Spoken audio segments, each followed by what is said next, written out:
Hello everyone, this is me Jasneet Kaur. Welcome back to my channel.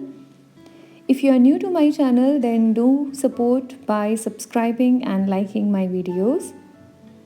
You can also press the bell icon to receive notifications of my regular uploads.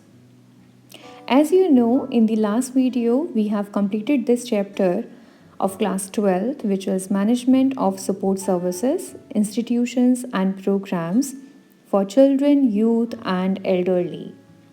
We have covered the content of this chapter in 7 parts. To know the playlist of this chapter, you can click on the I icon on the top right corner of this video, or you can check out the description box below. So students, in this video, I will just overview what all topics we have discussed in this chapter.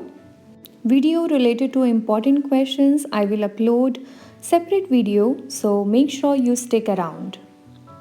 So students, in the first part of this chapter, we have discussed the concept of family, in which we talked about its roles and responsibilities.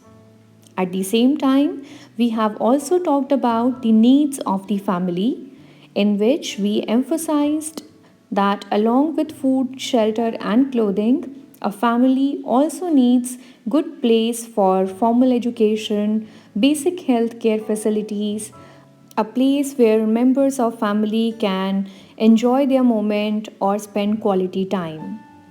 Also, a training centers or place where family members can get the opportunity to enhance their skills or brush up their talent. After this topic, we understood the role of state government or society in making the environment better for children, youth, and elderly. It was further followed by understanding why there is need of paying attention to children, youth, and elderly, in which we understood it is necessary to pay attention to these age groups simply because they have high chances of getting affected. After talking in general about these age groups, in our part 2, we have specifically started paying attention to these age groups individually. We started with children first, in which initially we understood why they are vulnerable, and then at the same time we discussed about the act which work in the favor of children's development. In the third part of this chapter, we emphasized on certain institutions, programs and initiatives which work for the betterment of children like ICDS, SOS Children's Village, Children's Home and Adoption.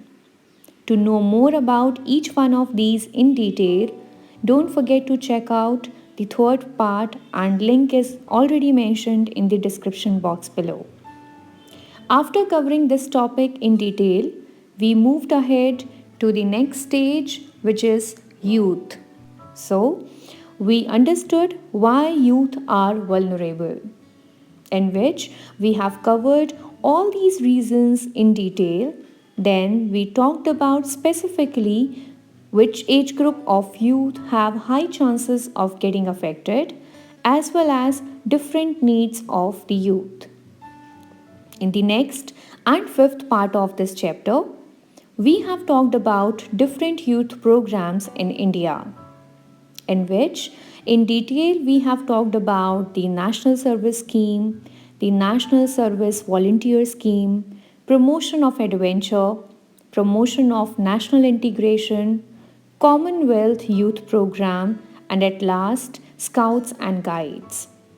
You can check out the description box below to know more about these schemes. In the next part of this chapter, which is 6th, we have understood why elderly are vulnerable. Along with this, we have paid attention to different programs which are working to support elderly people. At last, in the last video of this chapter, which is part 7th, we have discussed different skills required to work in this field, in which we have talked about personal skills and administrative skills in detail. This topic was followed by qualification and scope of this field. That's all about this chapter. The purpose of making this video was to remind you all what all topics we have gone through in 7 parts of this chapter. If you come across any doubt, feel free to get back to me in the comment section, or you can reach me through my email ID mentioned in the description box below. To boost my morale and to watch upcoming videos, make sure you hit the subscribe button and like my videos. I hope to see you soon. Till then, bye bye and stay blessed.